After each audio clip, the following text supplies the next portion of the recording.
Hello, everybody. Welcome to QUA-NOLOGY, the podcast that reviews every chronological appearance of Quasar, the Cosmic Avenger. I'm your co-host, Mike Allen. I'm joined by Joshua Mervell. I'm super excited to talk about these next three issues of Quasar, issues 4, 5, and 6 of the Cosmic Avenger. And here's the thing: is when we put Quasar Chronology on pause, I thought it was a year and a half ago. It was 3 years ago. That's how fast time is moving. It's been a while. Yeah, and I think we paused it before we started Spidercast. No, because we started Spidercast a week after we started Quasar. Oh, really? I didn't realize it was that soon after. Okay. Yeah, if you go back, you can. Yeah, it's all. And then Flea Market Fantasy was started like all within 2 weeks of each other. I put it that way. Wow. Yep. So anyway, but I hadn't read these issues since the 80s, okay? But then since then, I've reread these. This is my third time because I read them all the way up to like 25. Then I reread them a month ago. Then I just reread these again for this episode. Wow. But you know what? More so, like I've been rereading a lot of Bronze Age comics lately, and I personally think these hold up a lot better than most of them, to be honest. Yeah, I mean, they hold up better than even some of the Spider-Man comics from around this time that we've talked about. Some of which actually do take place at the same time because we know that the Acts of Vengeance storyline is going through, like we just talked about that with Spidercast. Now we're talking about it on Quasar, and yeah, some of these are definitely better than what was going on in Spider-Man. So. And I mean, I grew up really liking Mark Gruenwald. He was, I think before Grant Morrison, he was probably the guy who I followed as far as like a personality in comics. I always really liked him. He had a column in Marvel Age called Mark's Remarks. And I feel like his personality always really came through in Quasar and Captain America. So I think that's the main reason. I mean, I don't think he's a genius or anything, but I just think he has a lot of heart. And he loves Marvel. He loves superheroes, and he puts all of that into these Quasar comics. So anyway, and also we'll talk about the art later. But I think Paul Ryan's a great artist. Sure, yeah. So anyway, so we're going to talk about Quasar number 4, 5, and 6 on this episode. We're going to start with number 4. So this issue is called Quantum Theory Made Easy, and the cover features a character called the Aquarian. Okay. And we'll get to his sort of backstory later on. But the issue starts off with Quasar coming home, kind of going through his little, his Clark Kent routine of like changing his identity. And we are going to try and make these summaries a little bit like quicker. But but as we're going through, there's a few moments I want to point out because I just love them so much. So Wendell Vaughn opens up the closet in his office, which is where he has access to the other dimension where Eon lives, okay? And when he opens it up, we see Eon floating there. And he's just Quasar's just standing in space. And I don't know, there's something very, I don't know if it's planned, but the way Paul Ryan is able to draw such a fantastic scene with just such casual, I don't know what the word is, but it's just so understated. He doesn't hit you over the head with it, but that shot at the bottom there with Quasar, or Wendell Vaughn with his hand in his pocket and his hand out just talking to Eon, there's something about it that it makes it, not funny, but more grounded. And more, I was going to say grounded is probably the right word. Like you can see like a person actually standing like that. Right. The body language, I think it actually also helps a little bit with both the subject matter and the fact that it's like juxtaposed between him talking to this giant floating like swamp head. Right. You know what I mean? Like he's just so casually got his hand in his pocket, chatting up this essentially entity that's in this like closet that is turned into like a giant ethereal room. Like it's like it's like a pocket dimension almost that he walks through the closet door in his business's office. So just kind of seeing this businessman with his like slick back hair and glasses casually walk into this space and start chatting this giant monster is really funny. It's great. And like I also love Wendell Vaughn's thought bubbles when he's like, let me check in with the cosmic couch potato who appointed me P of the U in the first place. Like little comments like that. And then I also like how he's procrastinating about this whole mission. He's like, I don't have any more Avengers obligations till Saturday. I'll be able to devote my free time to searching Earth for the universal menace you foresee. It's just funny, you know, like the casual dialogue. It's funny because I've also tried to point this out to people online, and I've posted samples, and some people are like, I don't get it. Like, what's so funny about it? What's so good about it? It's really hard to pin down. It's very subtle. But like we said, we've been reviewing these Spider-Man comics for a decade's worth, and there is something subtly great about this writing, I think. You know, and the art. Like, if you just look at this next page when he's showing, what's her name? Is it not? Oh, Kayla. Oh, Kayla. When he's showing Kayla his office, like, look at that art. It's like Kurt Swan. Like, you could just take the dialogue out and you'd still know exactly what's going on. It's just great. I love it. Anyway, so yeah, he's showing Kayla the office. And it's also kind of funny because I've been in situations like this where, you know, you kind of have like a startup business and there's really nothing to do when you're first starting out. So he's like, well, you know, just, I don't know, figure out something to do. And it's like, and then you can order pens if you want. Yeah, exactly. Like, just little things like that. And like 8 hours later, she's like, okay, well, if you don't need me for anything, I'm just going to go home. Like, just little things like that I really like. Yeah. Then we cut to the next page, and now he's turning into Quasar. And again, we get one of these comments. Because I read this as a kid, and it really hit me how he's like, he's walking into the office, and now he's changed into a suit. But look at the body language of him walking into the other room. And he's like, finally had an idea about how to go about securing the Earth from this... Jeez, I can't talk. Sorry. Finally had an idea how to go about securing the Earth from this threat from space Eon says is supposed to be arriving any day now.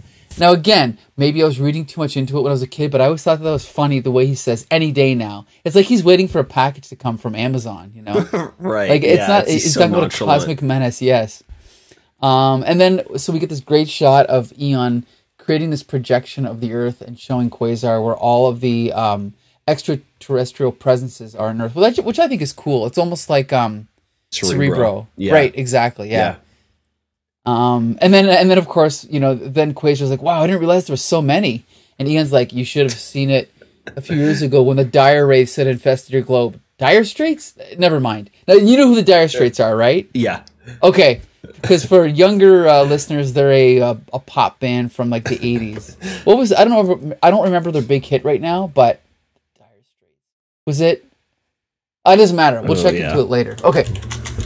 So anyway, so then Quasar goes. He's going to go investigate one of the extraterrestrial threats, and he's flying along, and he just happens. But for some reason, it's not very precise, and he can't figure out where this extraterrestrial menace is. Then finally we see this shadowy figure kind of following him around to see what he's doing, and he finally zeroes in on what the alien presence is, and he sees a group of what he thinks are nature lovers watching the sunset. It looks like a bunch of people meditating, but they're actually floating a foot off of the ground. And as he's getting closer to them, he's like, uh-oh, he realizes his powers have been canceled and he falls to the ground. Or no. Yeah, he's starting to fall, but then one of the guys kind of apparently stops him from falling and then walks up through the air towards him. And it's this guy, Aquarian, who Quasar met years ago in the Project Pegasus story, which we reviewed. I don't know if you remember that. Mm-hmm. Yeah. I think that was the first episode. It was not the first one, but it was in there. It was up there. Yeah, it was. Really? I thought it was. For some reason, I thought it was the first one with Captain America. No, that was not Project Pegasus. It was a Captain America issue, but Project Pegasus was with a Thing. Oh, right. Yeah. But no, he might have been working at Project Pegasus, but the actual story, Project Pegasus, is like a 6-issue trade paperback that we read later on. So anyway. So Quasar meets up with these people, and they're all chatting it up. And then all of a sudden, out from nowhere, comes this bad guy called... What's his name again? Quantum. Yeah. And I love this shot. He's flying in the air, and he's basically like, well, I'm going to go in and bust some heads. And we see this 3-panel sequence. It's almost like something Alan Moore would do, where he's flying through the air, he's by himself, and he says, energize, actualize, quantumize. And the first panel it's 1, and the second panel it's 3, and in the third panel it's like 10 or something. And I just love that little sequence. And then of course they attack this group, and then Quasar's powers are canceled. So Quasar's yelling at Aquarian, "Contract your null field quick." And so he does, and then Quasar's able to use his quantum bands to fight this guy off. And Aquarian steps in, and he's going to try and talk to him, but it doesn't work. So then I love this scene. At one point, Quantum throws Aquarian through the air, and Quasar is trying to help him by having his quantum bands create a energy, like a mattress made of energy. Right, yeah. But then because his powers are canceled by Aquarian, Aquarian just falls through. And again, as a kid, I laughed my ass off at this shot of him just falling through, because it's just so well done by Paul Ryan. It's great. So then Quasar continues to fight Quantum, and then he's also calling into Eon. And he's like, "Eon, I'm having a close encounter here with a bunch of suspected extraterrestrials, very humanoid, Caucasian looking. You happen to recognize their lingo?" And Eon's like, "Well, not immediately." And so there's kind of a running subplot about Eon kind of acting strangely and not untrustworthy, but he seems to have a limit, like his powers are not as unlimited as Quasar assumes they should be. And so he does help him, but there's always kind of like a little, not a catch, but it always takes a little bit of work. Interesting. And, yeah, so finally, after fighting Quantum a little bit more, Eon calls back, and he said, "Quasar, I've not been able to identify that language yet, but I have ascertained his identity. You're facing a being named Quantum." And so Quasar figures out a way to defeat him eventually. Oh, first he gets beat up a little bit, and then what's that? Aquarian figures out the language, right? And he's talking to him, and then we get this flashback. Sorry, what you were going to say? No, I was going to say, yeah, we find out kind of also at the same time his backstory and his connection to Aquarius. Right, because he used to, or Aquarian. Yeah. Aquarian, sorry. Aquarian used to be a guy named Wundar, right? Is that it? Did they mention that here? Maybe they don't. They do say his name. I thought that he was... when he was on the team, I thought he was Aquarian still. Okay, because I think Wendell says at the beginning, "Oh, I know you. You're Aquarian. We work together." So I think Wendell knows that it's Aquarian, but I don't know. I don't remember if they say his like other name. Okay. Well, anyway, so Quantum gives like a kind of an origin. Like 7 cycles ago, Father World scientists observed that there is something peculiar to this planet's sun's energy, blah, blah, blah. So he explains that he was on another planet. I don't even remember what happened here. He was, they were sent in capsules towards the sun. Right? Because it was giving these like aliens powers, like our sun was giving them powers. So their government on this other planet decided to take a bunch of soldiers and then use them as like super soldiers by sending them to the sun in these capsules, which would give them powers, and then they could return and be like these amazing soldiers for their military. Right. And he was like the last one stuck in the capsule, so he was kind of abandoned. So he's been essentially stuck on Earth and doesn't really know what to do. Right. And then we also find out afterwards too that Aquarian knows this because he is the son of one of those soldiers as well. Right. So he kind of knows who Quantum is through his father, I believe.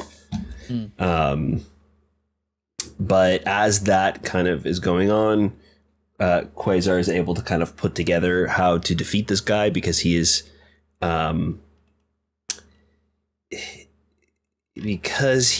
like made up of energy, and his powers aren't like physical, they're quantum. That when he duplicates himself, he's not actually duplicating himself. It's like he's in multiple places at once because of how fast he's moving, and like he's moving at quantum speed or whatever. So he's able to kind of slow him down through his energy. It's like science fiction-y, mumbo jumbo. It's clever. I like it. It's cool. Yeah. Though. But what I can't remember is, how does Quasar figure out how to defeat him? he does something to him, and that's what I'm trying to remember here. Do you remember? He like slows him down with his energy, so he's not like moving at a like quantum state or whatever, which kind of like brings all of the other beings kind of like back together into the one body, and he tries to like calm him down and reason with him, and then he ends up just running away at the end. Right, and Aquarian says to him, the only way you can remain solid is by staying within my field. So he's like, join my group, and blah, blah, blah. And the Quantum's he's like, no, you're a fool and a disgrace to the father world, let me go. So then he takes off. And then Aquarian says to Quasar, is there any way for him to reverse the effects of what you did? And he's like, not that I know of. Well, then I guess we can expect him to be back. And then we get what's kind of a typical Quasar. It's a little bit of a sudden ending. And then Quasar kind of just flies away. And then Quasar is thinking, well, that makes 2 earthbound extraterrestrials I can scratch off my possible list. Still a couple of questions. Like, what did happen to the rest of Quantum's power platoon? And will Quantum ever decide to take up the Aquarian's offer of fellowship just to get his real body back? And it's so I don't know. Yeah, right there. And I should also point out that in the original issues, I don't think this is included in the trade paperback, but there's kind of like, again, this is like an old DC thing, but at the end of the issue, it's almost like how the Flash used to have flash facts, but in this, it's Quasar giving scientific facts, and in this issue, he talks about the electromagnetic spectrum, showing frequencies like light and photons and blah blah blah, and it's really cool. Again, as a kid, I love this stuff. So, and I think that kind of goes back to Quantum's powers, right? Like that's kind of describing what happened there, and it's pretty interesting. I love that kind of stuff. Like I think last time too, they had like the ant comparison, right? Okay, or maybe that was with something else. I can't remember, but I don't remember that. But if we go back to number 3, we can see. Yeah, maybe that was in Superman. Now that I'm that was Superman. Yeah, that was Superman. Yeah, that was explaining his powers. Yeah, but I think that's really great. I know that they did that before with Quasar. I can't remember what it was, but yeah, I think that's super clever. This was a pretty fun one. I really liked a lot of the stuff that was going on in this. I feel like it's a little bit clunky, this issue. I don't know what it is exactly. I don't know if it's like connecting the office life and then his like superhero life that's a little disjointed. Like things that he's doing in the office aren't connecting necessarily to his superhero life. So it kind of feels like we're just like stopping one story to start another kind of halfway through. So it's a little abrupt at times, but I really love the stuff, this like sci-fi stuff of introducing all of these new superheroes and villains or reintroducing in when it comes to Aquarian. Sorry. Well, and we should point out that there was a time where, Marvel, the continuity had only been around for 25 years at this point. So it was easier for someone to tie all these threads together to kind of, again, go back to Aquarian, go back to Quantum. Whereas once we get into the 90s and the 2000s, a lot of the newer writers would just ignore all this stuff and just kind of make up new stories using these old characters instead of trying to tie them all together. So I really appreciated stuff like that. And I don't know. I think, again, I was a kid and I didn't know who any of these characters were, but I was not confused. I was intrigued by it. I loved it. Yeah. We also get a little bit of an introduction to one of Quasar's new abilities that we see in this issue for the first time, I believe. I don't remember ever seeing this, but he can communicate other people through the quantum bands now. Almost like an Apple Watch FaceTime type of deal. Sure. Yes. So he I guess it is the first time. Yeah. He's talking to Eon, and then later on he gets a call from somebody at Avengers Tower in the next issue, and then I think somebody else. Like I think he talks to different people throughout. So that's pretty interesting that he can do that now. Yeah, it's kind of one of those things I took for granted. I don't really know when we first saw it, but if you're only noticing it now, it must be the first time. I'm pretty sure, yeah. If it did happen before, it was like really subtle. But this is the first time I think that it's been like fully just shown. Yeah, I think it's a pretty solid issue. I don't think I like it as much as the first 3. Sure. But it's pretty good. Like I'm definitely excited to read more after this issue. Yeah. I don't know what your kind of like thoughts about this one in particular is. Yeah, like I guess compared to the other ones, you could argue that maybe they spend a little bit too much time with Aquarian and his people in Quantum. Like it would have been nice for him to go back to the office and maybe pick up some of those subplots. But overall, I mean, I still really enjoyed this one, and the art is just so good. It's also funny because at this time I was really getting into Todd McFarlane and that type of art, so I'm almost surprised how much I liked Paul Ryan when I was a kid. But he is a really good artist. Like I've always said, he reminds me of Kurt Swan. That's probably why. Kurt Swan's art. But yeah, I don't know. Yeah, maybe not quite as good as the first 3, but I still thought this was a good issue. Because the other thing is that the first 3 issues of Quasar, each one is almost like a new origin, a new number 1, right? And so this is kind of the first issue that's kind of like status quo, like just the routine of being Quasar, which is fine. I don't know. Yeah, maybe it's not the best issue, but I still liked it. So. I think this is kind of like maybe spoiling a little bit of what our thoughts are for 5 and 6 as well, but it kind of feels like nothing is really happening in the office a whole lot. Like I'm liking the dialogue and I like Kayla a lot, but in all 3 of these issues, he's kind of like, nothing to do with the office, but they spend like half the issue there, right?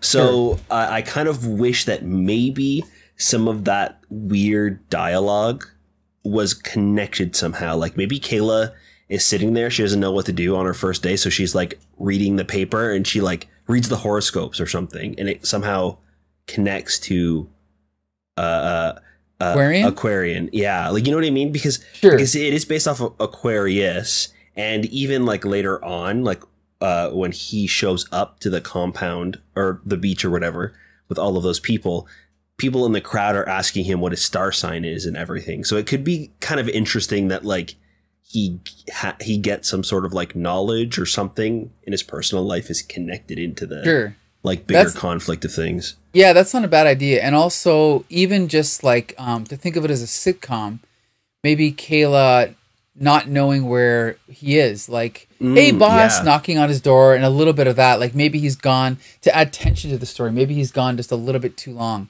And he has to get back in time for her not to notice or something like that, right? Because that could have added an extra dimension to the last half of the story. That would be great, too, in like one of these big space battles. We just cut over to a panel. She's just kind of like tapping her foot, looking at her watch or something. It'd be, that would be great. Exactly. So there you go. Yeah, so I guess we'll move on to issue 5. So this is the first issue of Quasar in the Acts of Vengeance story. Yes. So the Acts of Vengeance was a storyline in Marvel Comics at the time where it was essentially just like a supervillain swap. So there was like there's a team of supervillains that have an idea to swap their heroes that they're normally fighting against.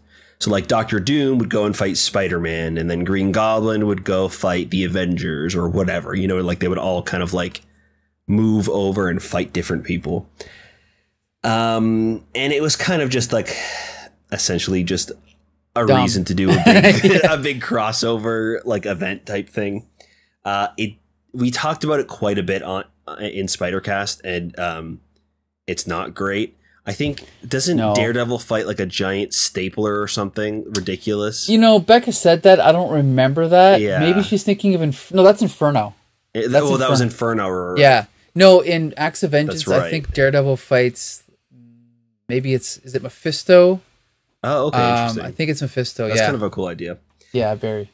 But anyways, we start off this issue where there's been this big attack in one of the Avengers compounds in their floating city. And it's it's a floating island. a floating island. Sorry, not city. Artificial island. Put it that way. Yeah, and so Quasar is there, kind of like on cleanup duty with Manta Ray. No, his Stingray. Stingray, thank you. And they're kind of just cleaning up the place. They're trying to keep everything from reaching the water as this like big island essentially is sinking. So the first little bit is kind of just them cleaning up. Quasar is kind of thinking about his time on the Avengers as like a junior trainee Avenger. And he's kind of talking to Stingray, and he's like, okay, I gotta clean this up real quick so I can get back to my work at the office. So he finishes up there and then flies off.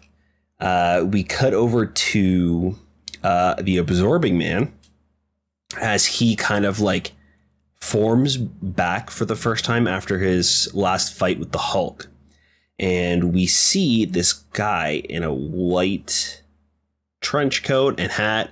He's some villain that was introduced in the Acts of Vengeance storyline that is like, I'm assuming at least, that has kind of been going and seeing these different supervillains. And arranging, yeah. I think we find out later. Should I say who it is? Oh, yeah, sure.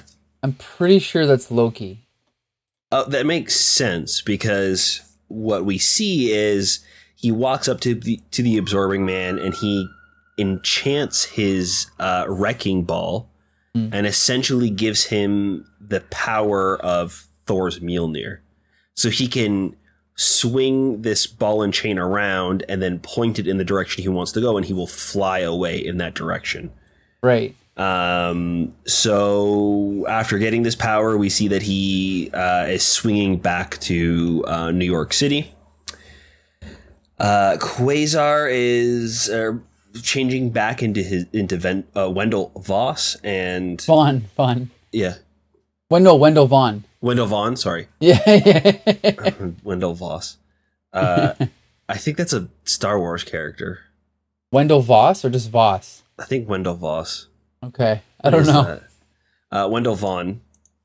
And or that's Quinlan Voss. I know. Anyways. Wendell Vaughn. And he goes back to his office, and he's he talks to Kayla real quick, and then he goes into he opens the door where Eon is, and his dad is there.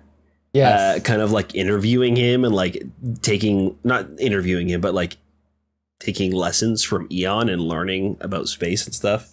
It's kind of this funny little bit. And can I just point out my favorite part? Because this is the part I posted. So Quasar says to Eon, I'm stepping out for a bite to eat. Can I bring you guys back anything? Eon says, you mean foodstuffs? No, thank you. I live off the background radiation of the Big Bang.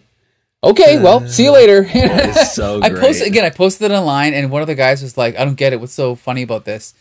If you have to explain it, you just don't get it. Like, it's so ridiculous, but again, it's not hitting you over the head with like a big punchline, or it's not goofy. It's just really, it's taking something it could be real. Like, it's a natural, logical response, but it's also ridiculous and funny, right? It's ridiculous already, and then it's also this like this being, this like eternal being that says, you mean foodstuffs? Yeah, it's great. Like it's ridiculous. Yep, I love it. So Absorbing Man goes back to New York, and he just starts fighting a bunch of police officers. Like, he just shows up to a police station. I'm pretty sure that's where he is, and just starts kind of like punching them and beating them up. Wendell goes to this like job interview, essentially, that Kayla kind of gave him the information for, where it's his first client for security. Right. And it turns out that Kenjiro Tanaka, who is his old friend from his Shield days, works there now, and when he saw his name come up in like the reports, he kind of flagged it and said, we should hire this person. So his friend is kind of giving him a tour of this facility when he gets a call on his bracers again, his quantum bands, and he fakes an illness to run to the washroom so he can talk to Captain America, who tells him that Ulysses Claw is on the loose and they need him or somebody to go fight him because Cap is super busy right now with all this other acts of vengeance stuff going on. It's Absorbing Man.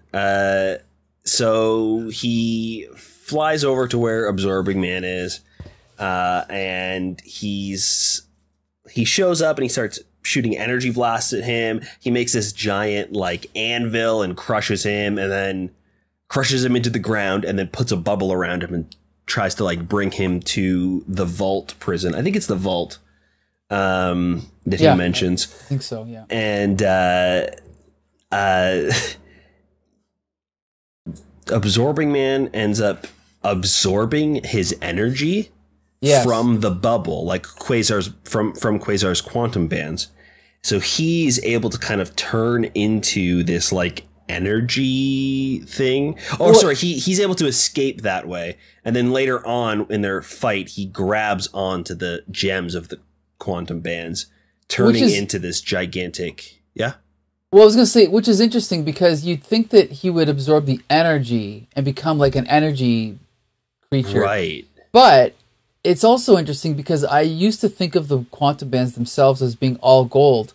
But the fact that Absorbing Man becomes black with yellow gems on him means that, you know, the bands are supposed to be black with gold little gems on them. So it's just something I never thought about until this issue. Yeah, I thought that they were all gold too, because I thought it was just like the texturing of it, like the shine, right?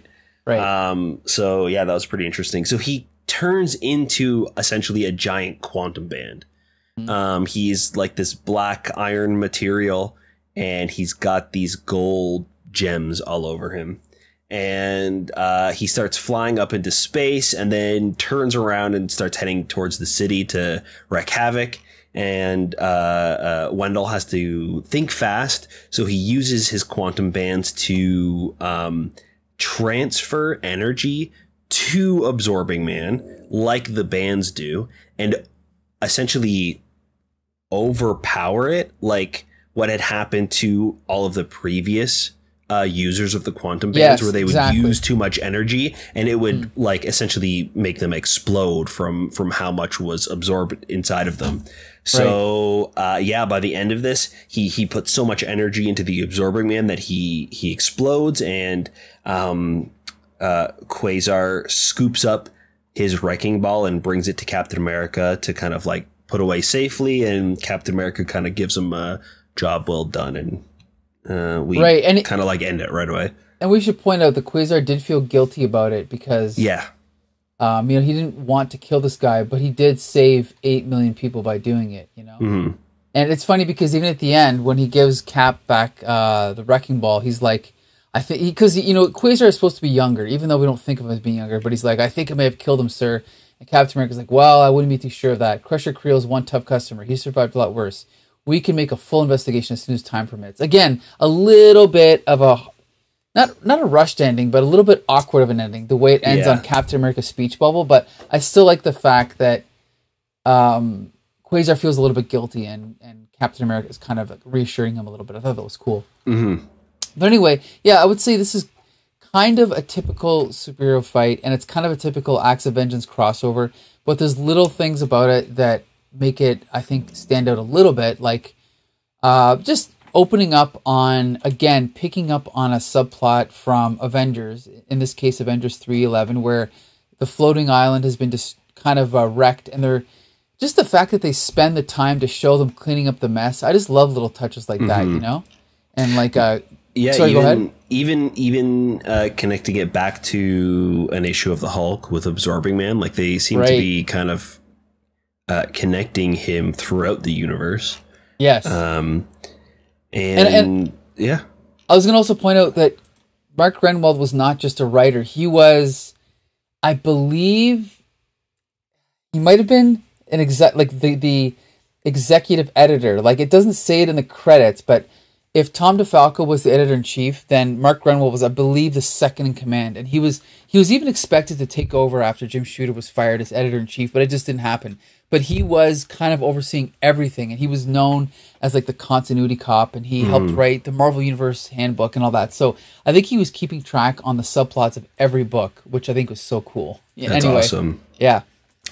Okay, so what I really like about this issue is it almost feels like a story where somebody was like, what if this happened? What would happen if this person fought this person? What would happen if the absorbing man absorbed the quantum bands? Like what would so it's kind of like it gave me that feeling of like when you're a kid at the lunch table, like talking about this sort of thing, like what would happen if these two characters fought each other or this happened?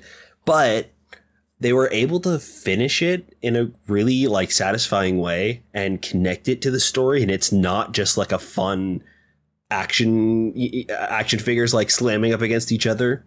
I really like that it calls back to the first issues of this run a few months ago. And so not only is he connecting to the larger universe and whatever's going on, but you can tell that the writers are thinking about this person as a character and like what has come before and where they're going next with it. Yes. So it just felt really satisfying, the story, and how it like all kind of connected together. I agree. Again, there were some like small moments that felt weird and clunky, like maybe it's just because it hasn't happened yet in the story, but this like their first client and the fact that he went there and it was one of his friends. Okay, yes. I'm assuming that's going to come back at some point and they're going to have to go there and... Well, you'll see, because should I say now that this guy becomes a recurring character? He joins cool. Yeah, he joins the cast. Yeah. Oh, awesome. Okay, so they're definitely... You can tell that they're clearly... building up to something, right? So that's good then. I don't think I'll really say much to that if it's going to be something that's kind of like building. Sure, yeah. But the whole bit about we got our first job, that reminds me of Ghostbusters, of them just kind of sitting around waiting to get a client, and then finally we got one. I love that, and I love the idea of introducing. He walks in on his father talking to Eon. I thought that was so cool as an astral projection. They're just chatting it up. I love that. And again, that's starting a new subplot, because I've read the whole series, right? And that's kind of the beginning of another subplot. So I'm assuming Gruenwald had it all planned out, but it's just very nice to see him planting all the seeds, I really hope that Kayla finds out about Quasar and Eon soon. I don't know. Because... I feel like that's going to be way more fun than her just being like oblivious. Yeah, right. I think her being involved with this giant floating head and like covering for him and his superhero shenanigans would be so fun. Mm-hmm. So yeah, another pretty good issue. I think I liked it better than the last one, especially considering this is in the Acts of Vengeance story. I wasn't looking forward to reading these when I found out, just because of the other stories that we had read in this kind of crossover event weren't very good. Sure. I don't think any of them really were well received by any of us on the podcast, or maybe they were lukewarm, if that. Lukewarm, but there's no such thing as a great issue of Acts of Vengeance. Right. So I was pleasantly surprised with how much I like this one. Yeah, me too. Me too. I'm with you. I don't know if I could say the same for the sixth one, issue 6. I don't know. I didn't enjoy it as much. Okay, I'm going to summarize this one. Yeah. This one's called Mayhem on the Moon. And we have, for starters, not a great cover. We should also point out this is Paul Ryan's last issue, which we'll talk a little bit more about later. But it's Quasar fighting the living laser. In the foreground, we have the Red Ghost. In the background, we have the Watcher. And in the corner, we have a little picture of Venom. Now, this is when Venom is already starting to be exploited, right, by Marvel. and just they knew that he was popular, so they stuck him in whatever comic they could, right, just to boost sales. So we start off this issue with a big splash page of Venom shooting his webs out, and he's fighting Quasar, and Quasar ensnares him in like a quantum net. And okay, guess what? That occupies 1.5 pages of this comic, yet he makes the cover. I love Mark Gruenwald, I love Quasar, but that's really, what's the word? Is it gratuitous? Yeah. It's shameless. It's a shameless attempt at boosting sales by just throwing Venom into the beginning of the story. But whatever, I can forgive it. It's nice to see Paul Ryan draw Venom, you know? Right. So, anyway, so Quasar touches base with some, the guys at the Vault, because he used to work there. Right? He used to work there, I think, didn't he? I think so, yeah. Yeah, I should know these things. I mean, I've read every issue. Anyway, so he comes in, touches base with Kayla, and then we see a nice little, again, one of those little panel sequences where the camera kind of holds, and then the bookshelf opens up, and we see Eon's in his little dimension, which is kind of cool. And again, I love these little casual references to his job, where Quasar's like, after I make this presentation, I should be able to get back to some serious universe protecting like you appointed me to do, okay? I love that, little stuff, little things like that. So cool. Then he, again, just like you mentioned earlier, he's using his two-way kind of FaceTime thing with his quantum band. This time he's talking to Peggy. Peggy Carter, actually, yeah, who's working with the Avengers, and she's telling him that Claw has escaped, and he wants Quasar to go and, deal with him. But then Quasar's like, actually, Peggy, one's my limit for today. I've got a whole lot of personal stuff to take care of. So I just thought it was kind of cool. It's unusual that you would see an Avenger just turn down, like, a request like that, right? But then it's funny, because then he's sitting there, and, this is me whenever I'm trying to work on, my personal projects. Getting nothing done, sitting there procrastinating, and then he's like, I hated doing that, but hey, I've got other commitments too. Let's see, where was I? The floor plans, right. Silent panel. Say, Kayla, cancel my deli order. And then he calls back Ketty. You know what? I've actually decided I will take that emergency call. So he goes out to do some superheroing, right? Yeah. So he's going to go and deal with Claw. So then we see Claw wreaking havoc, as they like to do. And then, of course, Quasar flashes back and remembers that he tussled with him twice in Project Pegasus, which is explained by one of those little corner boxes. So he's fighting Claw, and as we know, Claw is made of pure sound energy. So Quasar engulfs him in a vacuum. He puts like a quantum bubble around him and creates a vacuum. So then sound does not exist in a vacuum. So then he basically dissipates, and all that's left is his little claw device, which Quasar then takes, and he's attempting to bring it to the vault, but then on the way, he gets attacked by the living laser, who then shoots through the bubble and then releases Claw again. So now Claw is free, living laser's there. So now Quasar has to deal with both of them, right? So then, so of course, I love how, living laser's got to give his origin. So he's like, you're not the only one who can bind photons to air molecules to create doodads, kid. I was a scientist before I got transformed. And he starts to talk. And he's like, I can't. What's happening to me? And then Quasar's like, well, Mr. Scientist, I've just located your specific energy signature on my quantum bands, and I'm tapping into you. Another few seconds, and you'll be. And then he just flies away.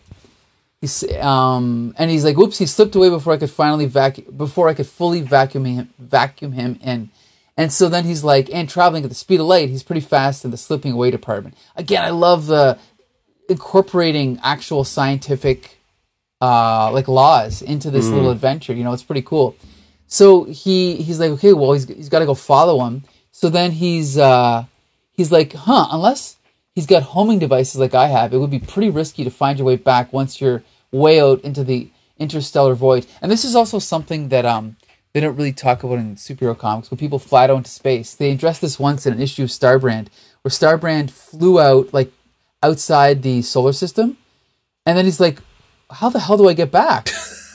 He's like if you were out past the edge of Pluto, how would you know which direction to go? I mean, hopefully it's the brightest star, but you might go the wrong way, right? So anyway, so he's going to go to the moon, but as we learned in issue 1, he can use quantum leaping, right, to get there. Mm-hmm. So he quantum leaps to the surface of the moon, and he's flying around, and then he discovers something that longtime Marvel readers will know about, which is the blue area of the moon, which is an ancient city built by aliens. And it looks brand new, but he's flying around it, and then he comes across some ruins. Hold on a sec here. And we see him flying through, and the Living Laser's watching him fly by, but Quasar does not see him yet. So then Living Laser melts his way into this big, fortress thing that ends up being the residence of the Watcher. And so we see Uatu the Watcher, and he's watching his little screen there. And of course, now, do you know what he's looking at on that screen in that first panel that we see him? I don't know if I saw. Oh, is that something going on in Acts of Vengeance? It's actually Giant Size X-Men #1. It's the X-Men fighting, is it Krakatoa? Oh. Yeah. Huh.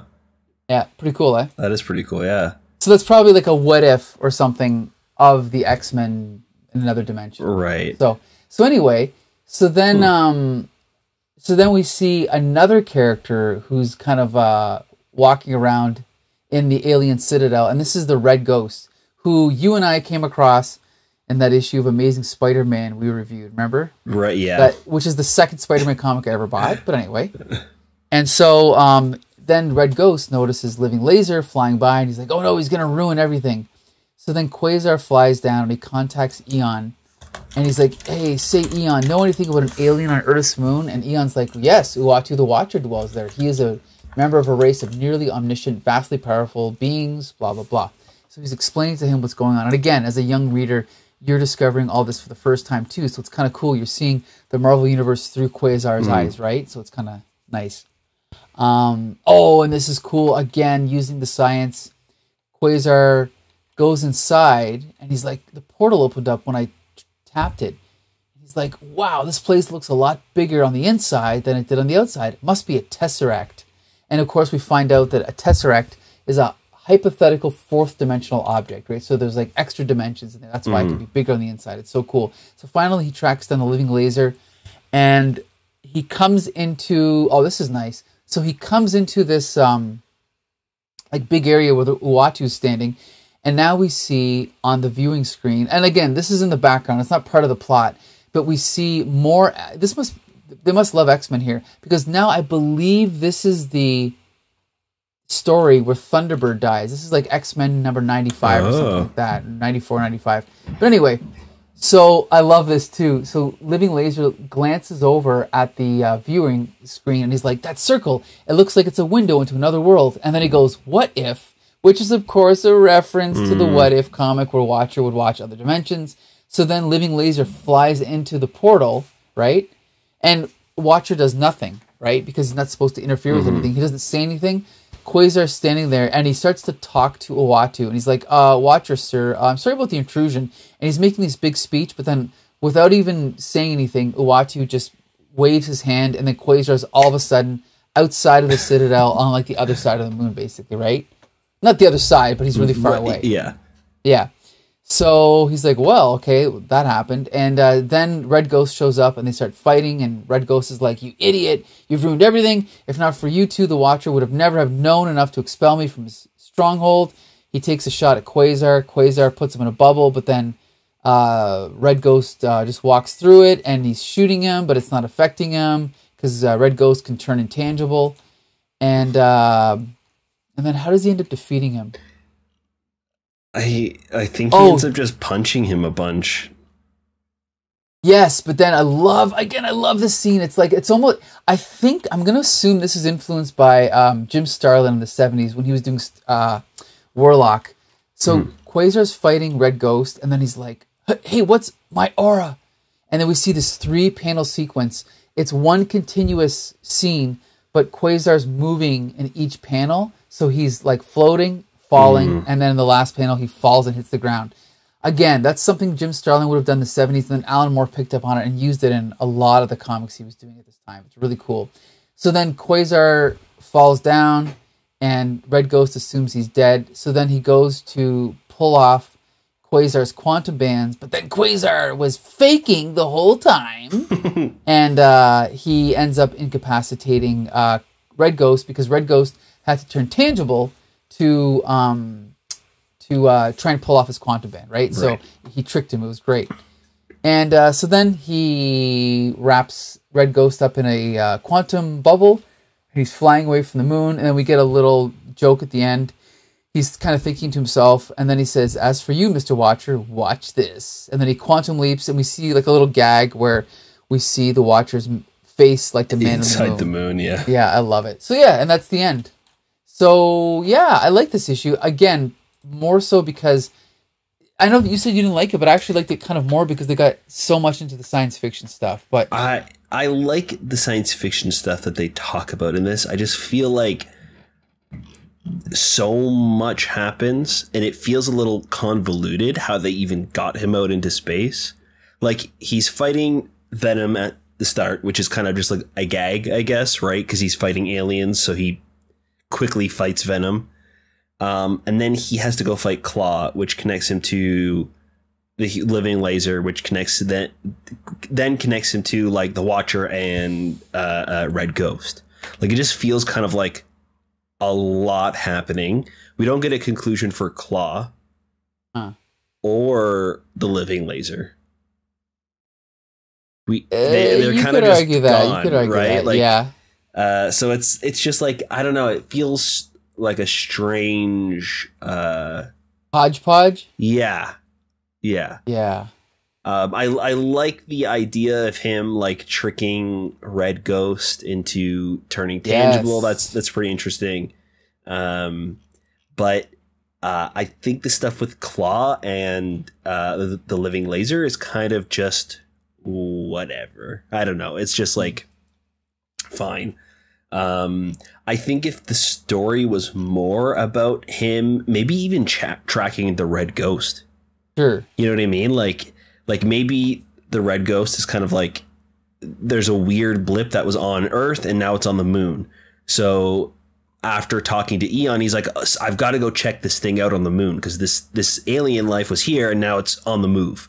So then he could just be tracking the Red Ghost and then going through the town, and then everything with the Watcher could still happen. Like, he could ask the Watcher, "Hey, have you seen this any anomalies on this thing?" And then they're all like pushed out of his headquarters, and that's when Red Ghost gets angry that, you know, he ruined his plan or something. You know, it just feels like maybe it's a lot, and maybe it's just because they're trying to connect it into the Acts of Vengeance thing. They're trying to give Quasar a bunch of villains to fight that he, I guess, normally wouldn't. Right. But also at the same time, Quasar doesn't have a rogues gallery to really pull from yet. Like, he doesn't have like an established set of villains. So they could have done this story in any way, and it would have been a new villain that he's fighting. Yes. So, you know, yeah, I totally see what you're saying, but I think Mark Gruenwald loves digging up these old characters. I don't think it's really laziness. It's more like he just loves playing with these toys, you know? That's how I see it. And I like the stuff with the Red Ghost, which is also surprising because I remember really not liking the Red Ghost. Okay. I was also confused when I first saw him. I'm like, I know Red Ghost. Where do I know him from? Right. And the reason why I didn't remember who he was because he didn't have his gorillas with him. Which is, a strange choice. You're right. Super apes, you mean? Yeah, because that's that's really what I remember him by. I don't remember his powers or even his name. I just know that he's the guy with the apes. Right. But yeah, I think it was fine. I didn't dislike it. I don't know. I didn't hate it. I just was kind of like, about it. See, well, I guess this also suffered though. I think it suffered because of the Acts of Vengeance personally. I think it also shows the difference between reading something when you're a kid and then reading it for the first time when you're an adult. Sure. When you're a kid, you're going to forgive, plot holes like that. And I'm more remembering it from when I read it as a kid, and I did really enjoy it. But now that you point out these weaknesses in the plot, I can totally agree with you. Like it could have used a rewrite just to smooth out some of the. You're right. Like, why did they need 3 different characters to follow, or even 4 if you count Venom? Right. Why not just have one, and that's the story, right? Yeah, and on top of that too, now that we're going to talk about it, I know it's kind of just like a gag, but I think him fighting Venom is a really fun idea. And the fact that it's like just kind of a quick gag at the start is kind of a bummer. Because if he's tracking down different alien life forms on Earth, that's a really cool idea. And it's an opportunity to have him team up with Spider-Man and have that kind of like synergy that Marvel really likes, like bringing in well-known and loved characters into new comics to bring in readers to this, new world. So I think him teaming up with Spider-Man to fight Venom could have been really interesting. But we kind of just get him throwing a net over Venom. Like they don't even fight. Venom is like standing on a cliff, and then he's wrapped up in a net and he's dragged to prison. Like nothing happens. Right. So I don't know. Yeah, it's fine. I even like the stuff when he's fighting Claw. Like I like that he, Claw starts blasting this wrecking ball, this crane with a wrecking ball on it, and uses the baseball glove to catch the wrecking ball. Like a lot of this stuff is really cool. Even trapping him into that like sealed vacuum, because there's no sound. That's a really fun idea and so clever. But again, it's kind of like they're really cool moments, and I think really clever ideas with him fighting these villains. But it just doesn't feel like those parts kind of connect with each other for the through line of the story. Yes. I agree with you there. I did have fun reading it. I just think it was the weakest story so far for me. Well, I will have you know that the first 6 issues of Quasar are in a way my favorite, kind of. Not to say it's not great later on, because it actually does get really good later on. But these first 6 issues are the only ones that Paul Ryan drew. Mm. So he actually quit after this issue, and the reason he gave, because I met him a couple times at comic conventions, and he said that when they started this book, Mark Gruenwald promised that it would not be a typical Marvel comic. They would try something different. And then he said that basically he didn't like the way it kind of became, it's basically like Clark Kent Superman. You've got your Lois Lane, you've got your Office, and he said it just became too formulaic, and so he wasn't interested, so he left. He ended up going to Fantastic Four and doing a fairly long run on FF with Tom DeFalco. So I've only read scattered issues. They were okay, but I might give it a chance just because I like Paul Ryan so much, That's pretty interesting considering Quasar himself works in the Baxter building. I know. It is pretty funny. Yeah. You're right. He just moved up a floor. Right. But so on our next issue of Quasar, or our next episode of Quasar Chronology, we're going to cover issues 7, 8, 9, but I think we're also going to touch on some of the issues of Avengers he appeared in. Okay. Which awesome. I've never read, so that's going to be fun for me. Sweet. That's one, I don't know if you've ever done that. Have you ever kind of like read a comic as a kid and then gone back like 20 years later and read like maybe the issue either right after it or like another issue that ties into it, and you're seeing like a different perspective to that story? It's a really cool experience. So anyway. Or even like you get the little footnotes. And then later on, you just happen to be reading an issue, and you're like, "Oh wait, this connects. Yeah, this is what that moment was referencing." Exactly. I love that stuff. So it's gonna be fun. But yeah, so there you go. That's the latest episode of Quasar Chronology. I'm not sure exactly how frequently we're gonna be. Maybe once a month. So it's not gonna be next week. But just keep your eyes peeled for the next episode. And Josh, you can take it from here. Yeah, thank you guys so much for listening to the podcast. I really love doing Quasar Chronology, so I'm hoping that you guys like listening to it just as much as we're enjoying reading these comics. If you are enjoying this, please let us know what you guys think about the podcast and the comics and stuff that we're talking about. You can find us over on our website at thecomicbooksyndicate.com. That's where all of our stuff is. You can also find our podcasts wherever podcasts are held, are stored, are streamed. Spotify, YouTube, Stitcher, Apple Podcasts. We're there. So yeah, keep in touch. Let us know what you guys think, and let's keep that comics conversation going. That's right. So until next time, see you later.